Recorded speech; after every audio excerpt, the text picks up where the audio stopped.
हम लोग इस क्वेश्चन की अब बात करेंगे नेक्स्ट क्वेश्चन की, और बहुत इंपॉर्टेंट क्वेश्चन है। बहुत सारे ऐसे टीचर्स हैं जो क्वेश्चंस को नहीं बताते हैं, वो छोड़ देते हैं क्वेश्चन को, और इसलिए छोड़ देते हैं कि न्यूमेरिकल को ज़्यादा वैल्यू नहीं देते, और फिर दिक्कत होता है कि बच्चे 12th में जो है न्यूमेरिकल प्रॉब्लम लगाने में उनको समस्या आ जाती है। तो खैर ये इंपॉर्टेंट चैप्टर है, जो बच्चे भी नीट की या IIT JEE की प्रिपरेशन करते हैं उन सब के लिए, तो आप लोग जरूर इस सब क्वेश्चनों पर ध्यान दें, बहुत इंपॉर्टेंट है। यहाँ ये बेस क्वेश्चन है, अगर आप इसको समझ गए तो लगभग आने वाले क्वेश्चन आपके लिए ईजी हो जाएंगे और आसानी से आप उसको सॉल्व कर सकते हैं। तो पहले क्वेश्चन को पढ़ते हैं। क्या कह रहा है question? In a certain system of unit 1 unit of time is 5 second, यानी टाइम का एक यूनिट किसके बराबर है? 5 सेकेंड के। यहाँ पर मैं लिख देता हूँ, यानी 1 सेकेंड जो है किसके बराबर दे दिया? 5 सेकेंड के। ठीक है।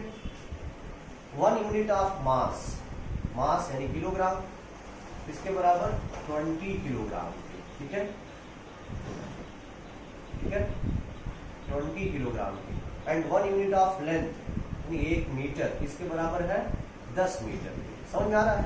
तो कह रहा है कि फाइंड द वैल्यू ऑफ 1 वाट, 1 वाट की वैल्यू इस सिस्टम में, जो ऊपर वाला सिस्टम दिया है, तो इस सिस्टम में क्या हो जाएगा अगर 1 सेकेंड जो है 5 सेकेंड के बराबर हो गया, 1 किलोग्राम अगर 20 किलोग्राम के बराबर हो गया, तो ऐसी कंडीशंस पे क्या हो जाएगा। तो पहले तो पावर है ना, पावर नहीं, हाँ पावर, वाट। तो पावर का हमें, पावर का जो यूनिट होता है, डायमेंशनल फार्मूला याद होना चाहिए।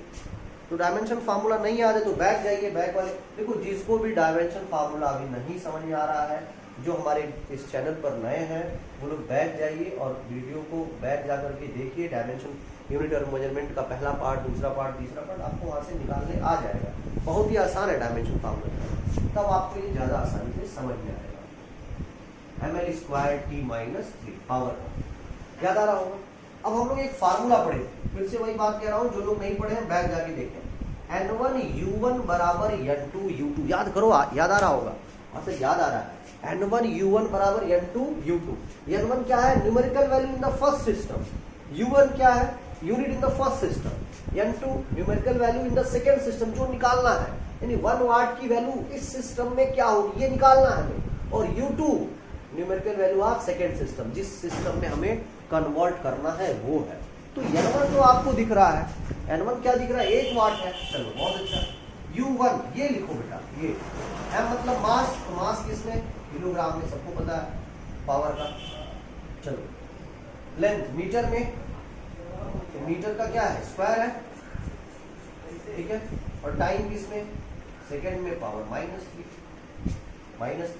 N2 की वैल्यू नहीं पता, 1 वाट जो दिया है ये दूसरे सिस्टम में कन्वर्ट करना है, ये निकालना है। इनटू U2 ध्यान से समझो। अब 1 किलोग्राम कितने किलोग्राम के बराबर बन गया? 20 किलोग्राम के बराबर बन गया, तो 20 kg, छोटा छोटा लिख रहा हूं। 1 मीटर कितने मीटर के बराबर? 10 मीटर के। लेकिन पावर ध्यान से समझना, यही पावर अभी भी लगेगा, 2, यहाँ नीचे लिख रहा हूं। और 1 सेकेंड किसके बराबर बन गया? 5 सेकेंड के पावर -3। यहाँ तक किसी को कोई दिक्कत नहीं है। अब एक एक करके किलोग्राम को किलोग्राम के पास लेते आओ, मीटर को मीटर के पास, सेकंड को सेकंड के पास। तो चूंकि मल्टीप्लाई हो रहा है इसलिए इधर लाओगे तो क्या हो जाएगा? डिवाइड। तो किलोग्राम अपॉन, ध्यान से देखो, 20 किलोग्राम। छोटा यूनिट लिखना था, बार बार बड़ा लिख रहा हूँ।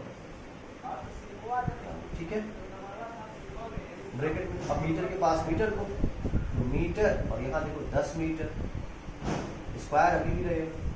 सेकेंड, यहाँ देखो 5 सेकेंड, पावर -3 बराबर क्या? N2। यहाँ तक सबको समझ में आ रहा है? मैंने क्या किया? कुछ भी नहीं है सर। 20 किलोग्राम को इसके पास ले आया, 10 मीटर को इसके पास ले आया, और सेकेंड को 5 सेकेंड को इसके पास ले आया। किलोग्राम से किलोग्राम क्या हो जाएगा? कैंसिल। मीटर से मीटर, और सेकेंड से सेकेंड। यहाँ तक भी सबको समझ में आ रहा है? क्या हो गया? कैंसिल। ठीक है, बहुत अच्छा, वेरी गुड। तो 1/20 बचा, इंटू 1/10 का स्क्वायर कर दो, 1/100, इंटू 1/5 की पावर -3, यानी 5 ऊपर चला जाएगा। कितनी टाइम? देखो 1/5 की पावर -3 है ना, यानी 5 की पावर -3 ऊपर जाके 5 की पावर +3 बराबर N2। देखो 5, 20, 5, 4, 5, 4 नीचे 4 4 60, यानी N2 कितना निकल गया? 1/6। बस सॉल्व हो गया। ये तो पूछ रहा है 1 वाट की वैल्यू उस सिस्टम में क्या होगा 1/16 यानी 1/16 हो जाएगा। समझ में आ रहा होगा। अगले क्वेश्चन की अब हम बात करेंगे। अगले क्वेश्चन की बात करते हैं।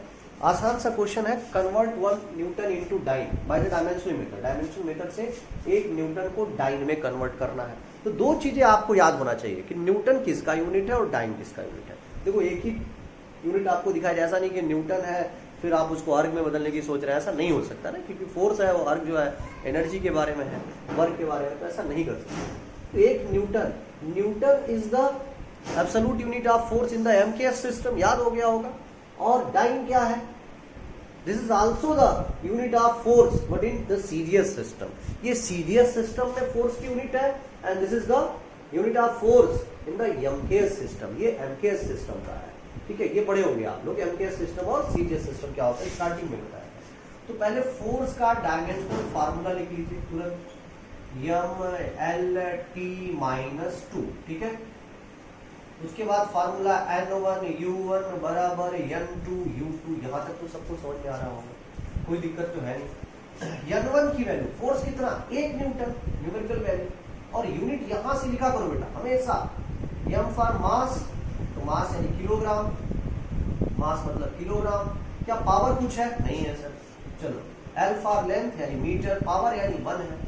T फॉर टाइम यानी सेकेंड, पावर कितना -2 बराबर N2। दूसरे सिस्टम में डाइन में बताना, लेकिन पता नहीं है कितना है, पता नहीं है कितना है, ठीक है। यहां तक सबको समझ में आ रहा हो, कोई डाउट तो है नहीं किसी को कोई डाउट है, सबको समझ में आ रहा है। ये सीजीएस में होगा, तो सीजीएस में मास क्या हो जाता है ग्राम में, लेंथ किस में सेंटीमीटर में, और टाइम किस में सेकेंड, और -2, ठीक है। ग्राम को इधर लाओ, तो किलोग्राम डिवाइडेड बाय ग्राम, ठीक है। मास मीटर सेंटीमीटर, और यहाँ देखो इसी को लिखने से कोई फायदा नहीं है क्योंकि दोनों कैंसिल आउट हो जाएंगे, बराबर N2। कोई दिक्कत तो है नहीं, यहाँ तक सबको समझ में आ रहा होगा।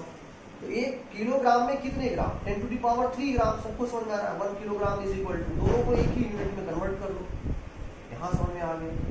1 मीटर में कितने सेंटीमीटर, 10⁻² सेंटीमीटर, यहाँ भी सेंटीमीटर, बराबर N2। कैंसिल, तो 10⁻³ 10⁻² कितना 10⁵ डाइन, बस पता चल गया। ये तो निकालना था, यही ना निकालना था, ये तो आप प्रूफ किए भी होंगे। 10th में भी 1 न्यूटन जो है 10⁵ डाइन के बराबर होता है, तो समझ में आ रहा है 1 न्यूटन 10⁵ डाइन के बराबर। तो आई होप यहाँ तक आपको समझ में आया होगा। एक होमवर्क आपको मैं दूंगा, होमवर्क ये है, कैपिटल जी की वैल्यू कितनी 6.67 इंटू 10⁻⁻11 न्यूटन मीटर स्क्वायर पर केजी स्क्वायर। ये यूनिट किस में लिखा है, एमकेएस में है या सीजीएस में? This is in the MKS system. Newton है तो एमकेएस सिस्टम में, आपको कन्वर्ट करना है सीजीएस सिस्टम में, जी को कन्वर्ट कर देना है सीजीएस सिस्टम में। ये आपका HW है, होमवर्क है, इसको आप लोग जरूर करिएगा। कल हम लोग फिर इसके आगे डिस्कस करेंगे, ठीक है।